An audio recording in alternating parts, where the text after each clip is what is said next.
Kemudian sedikit lagi di dalam hadis, ini hadisnya. Wazhad fid dunya yuhibbukallah, wazhad fima fi aidin nas yuhibbukan nas. Ya, zuhudlah kamu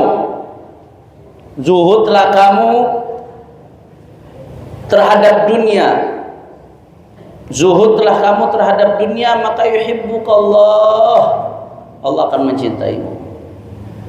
Wazhad fima fi aidin nas yuhibbukan nas. Zuhudlah kamu terhadap apa yang dimiliki oleh orang lain, maka yuhibbukan nas, orang-orang akan mencintaimu. Zuhud itu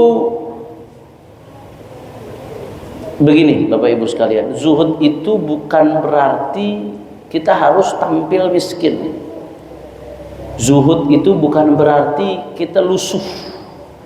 Zuhud itu bukan berarti kita ngegembel. Biar kata yang ngegembel, lusuh, miskin, tapi kalau di hatinya dipenuhi rasa haus terhadap apa yang ada di tangan orang lain, itu namanya nggak zuhud. Zuhud itu hatinya nggak dipenuhi dengan dunia, itu zuhud. Walaupun dia kaya, kayaknya cuma di tangan, bukan di hati. Makanya kekayaan itu yang dia pikirkan bagaimana caranya kekayaan ini ngangkat derajat dia nanti di akhirat. Karena kekayaannya bukan di tangan. Walaupun orang kaya raya, hartanya triliunan lagi, miliaran triliunan, tapi kalau kekayaan itu di tangan, bukan di hati, di zuhud. Jelas apa kagak? Walaupun ada orang miskin, kin lagi saudara, 3 kali kinnya, tapi hatinya dipenuhi dengan dunia, nggak ridho dengan kemiskinannya, nggak ada sabar, ngeluh aja. Melihat tetangga sabar beli barang baru, hasut aja bawaannya.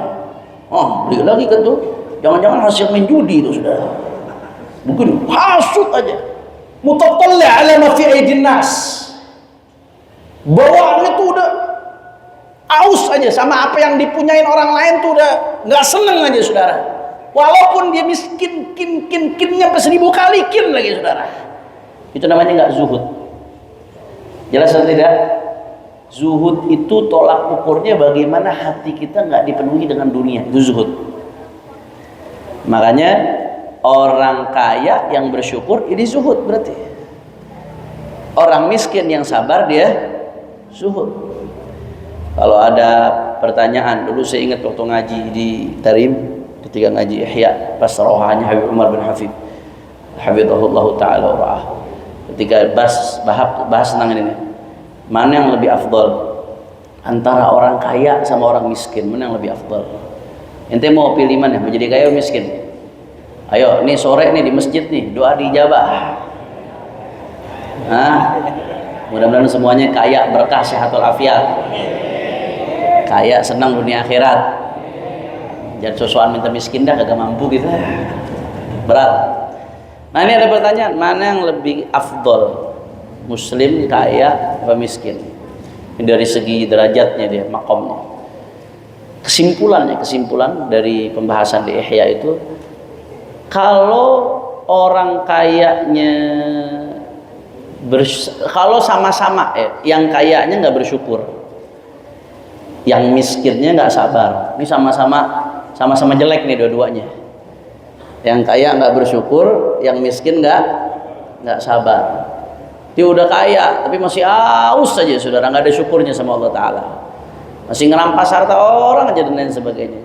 Yang miskin nggak sabar, miskin kelihatannya zuhud tapi hatinya dipenuhi dengan rasa hasud, bawaannya pengen apa yang ada di tangan orang dia pengen supaya ada di dia dan hilang dari orang lain. Nggak bener.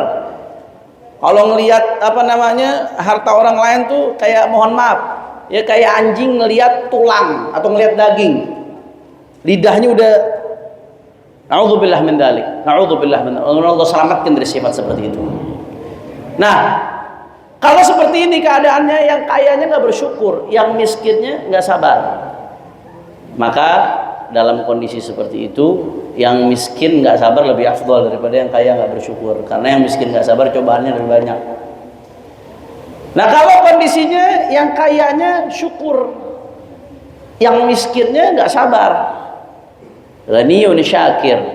Yang miskinnya miskin ghaira sabir, fakir ghaira sabir, nggak sabar. Dia miskin tapi tadi itu ngeluh mulu.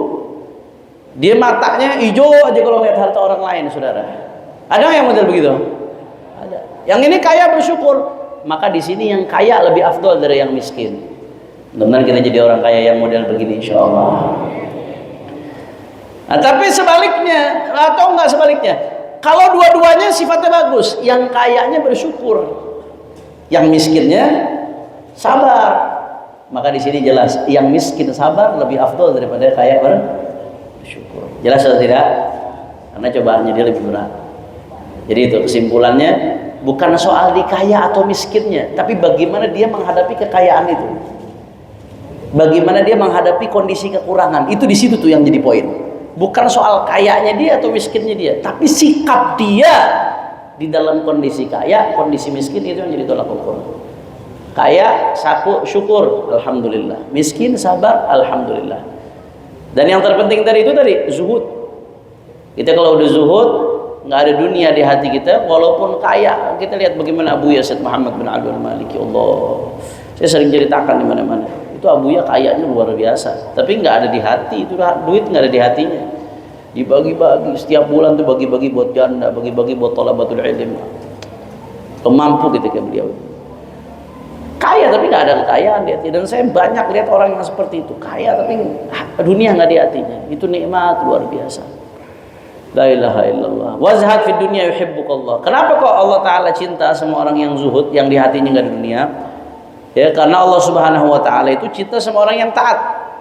Sedangkan ketaatan itu la tajtami' ma'a mahabbatid dunya, ini dalam syarah hadis disebutkan. Sedangkan orang yang namanya ketaatan dalam hati itu nggak bisa berkumpul dengan cinta dunia.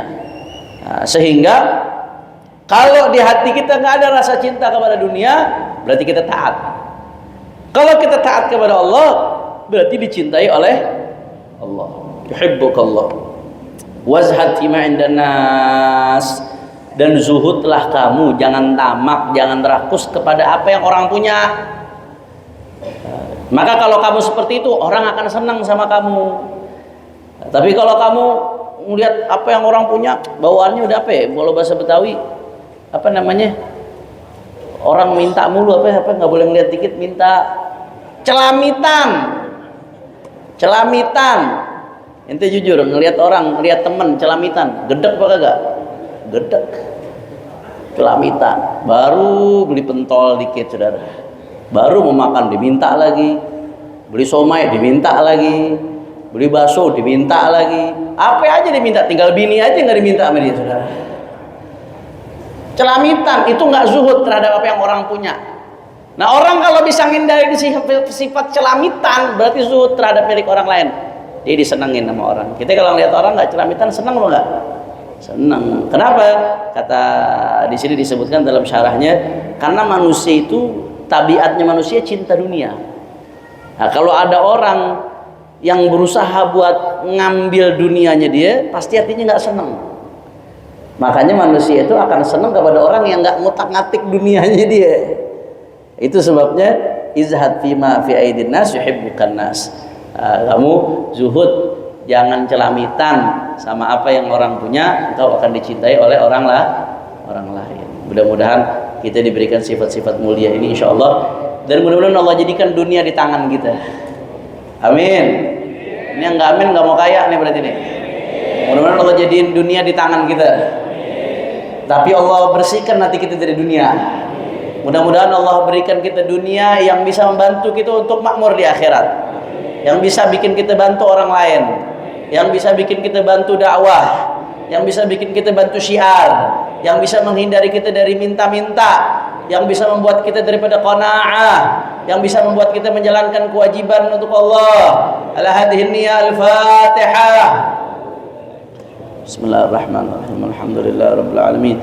Ar-Rahmanir Rahim. Maliki yaumiddin. Iyyaka na'budu wa iyyaka nasta'in. Ihdinas siratal mustaqim. Siratal ladzina an'amta 'alaihim ghairil maghdubi 'alaihim